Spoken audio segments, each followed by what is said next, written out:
I don't know why so many people kept asking me if I would do a review for this, especially since I've said over and over again I can't do reviews for handheld games because I can't get the footage for it. Okay, I don't have the equipment, and I'm not going to go spending the money to get it. To me, it's just one less thing to worry about. But, since so many people just keep asking if I would do a video on this, I'll give you my thoughts on it. I can't give you a review, but I'll give you my thoughts. What's the difference? I don't have the footage to back it up, and I'm not going to go into that much detail. I'm just going to go over this real quick and real fast. Okay, that was redundant, but at least you got my point. First, I'll talk about the new stuff, like the Sheikah Stones. You can find them in the Kokori Forest. I'm sorry, I'm not exactly sure how to say these names. Yeah, 13 years and I still don't know how to say them. Whatever. The place where you start off as with Kid Link. And you can also find them in the Temple of Time. But so far, that's the only two places I've seen them. But anyways, if you're new to Ocarina of Time, you're probably going to have some trouble trying to find out everything, trying to know where to go and what to do. Especially when you're trying to find the third dungeon, like, say, for example, completing the diving game so you can get the Zora scale so you can dive underwater. You know, veterans like myself have no problem with this, but new players are probably going to get lost, and that's what it's there for. It's to help you out. It doesn't tell you what to do, it gives you hints, but it pretty much does tell you exactly what you need to do. And after you've beaten all the bosses, you can go to your house as a kid, or even as an adult, I'm not sure yet. But I've done this. You can do the boss rush mode, we can just play all the bosses, and if you beat them all, you can do the gauntlet mode where you find them all one after the other after the other. And if you do that mode, here's a little hint, always take the small chest. Don't get the large one. The large one is a joke. It's the small chest that's going to help you. It's nice, but to me there were only two bosses I actually enjoyed playing against, and I don't really like the fact that I can't go into the dungeon with all the items I went facing that boss the first time, like, say, for example, they don't give me the big Goron sword when I got it. Or any upgrades to the weapons. They don't let you have that. They'll let you have the maxed out magic meter, but they won't let you have any extra heart containers you may have had going into that temple. Except maybe by the default ones, but that's about it. And of course, once you've beaten the game, you get the Master Quest mode. And unlike the one that you got from the pre-order bonus of Wind Waker, this one, it's just kind of like the GameCube and the Wii version of Twilight Princess. It's just mirrored. Left is right, right is left. That sort of thing. And I thought it was just going to be the dungeons that were mirrored. No, it's the whole entire game. It's going to be confusing at first, but if you know how to read the map, you should be fine. I'm going to give you a small warning about the Master Quest mode later, but for now I want to move on to the improvements. And obviously the first biggest improvement you're going to see right away is the graphics and the 3D effects. Finally, it's a 3DS game worth turning the 3D effects on for. And you know what, 3D to me isn't all that impressive because it never really feels like anything's jumping out to get you. But with the 3D effects in this game, you definitely get the scope of where everything is, how far away things are, and just how well they... It's hard to explain it, but it really does feel like you're just looking out a window and you're seeing where everything is. You know, it doesn't look flat at all. Everything looks beautifully sculpted. And I've also liked the little enhancements they've made to some areas, such as when you go into Goron City, you can see like a Dodongo painting on the rocks, which is kind of cool. And there's let's see, what else did they have? And I'm actually happy to see this little detail added in. Princess Ruto, I had mentioned the fact that she had gotten away with the E rating, but in this one it actually looks like she's wearing a dress. You can actually see something going over her chest, and it looks like she's wearing a dress, even if it's the same color as her scales. Kinda confusing, but at least she's wearing something, so perfectly gets away with an E10 rating. Oh, and this isn't the Zelda Ocarina of Time 1.0 or 1.1 version. This is the 1.2, so you'll get the green blood and all the other changes that they made from the other versions, but, you know, besides that, it's pretty much the same thing. I've also been hearing some talk about people saying that they couldn't get the aiming done right with the gyroscope. There's a trick to it. The thing is, when you move the system to aim, or when you're in the first-person view, you don't follow it with your eyes. If you move the screen, you want to move your head along with it. That way you don't lose the sweet spot of the 3D effects, and you get the aiming much, much better. Trust me, don't move your eyes with it, move your whole head.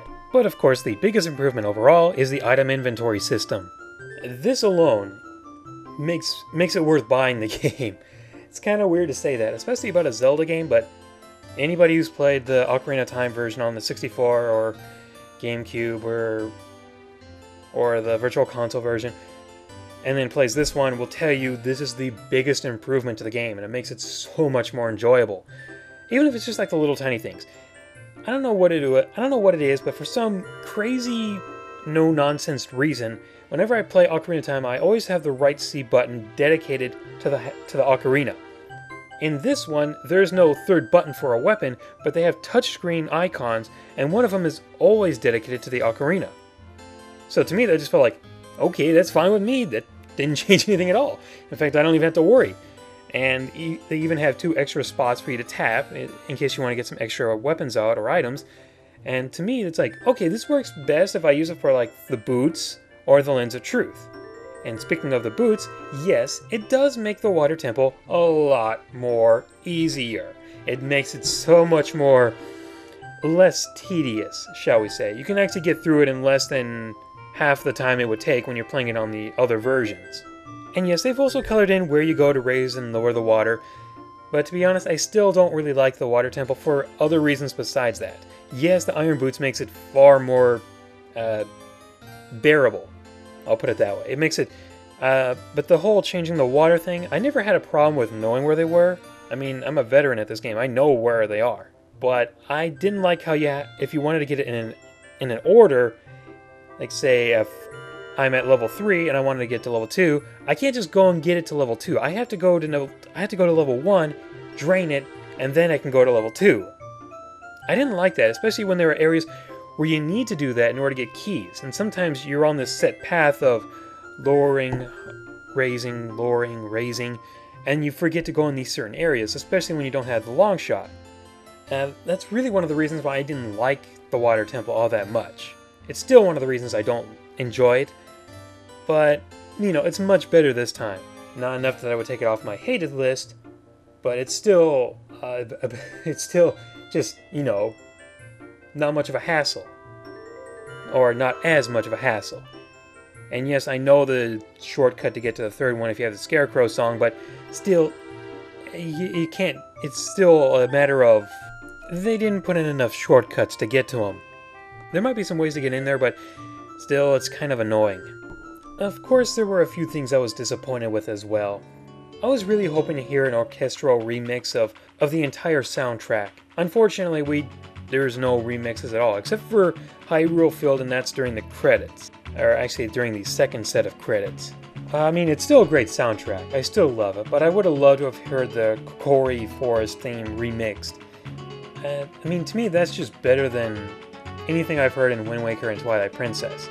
Those are nice soundtracks as well, but just that one alone, with Sarah's song, completely blows all the others out of the water. In my opinion, obviously. I was also kind of hoping that they might put a new item or two in there to help give it like a new fresh feel. There really isn't. There are no new items. I mean, I can understand them wanting to preserve the game the way it was originally played, but at the same time, this is a remake, so there should be a few new additions added in. But, you know, there are no new items, and I was really hoping that there would be a new dungeon or two. I mean, they did one for Link's Awakening DX, right? There was a new dungeon? I was kind of hoping they would have one for this, and I know where they could put one in.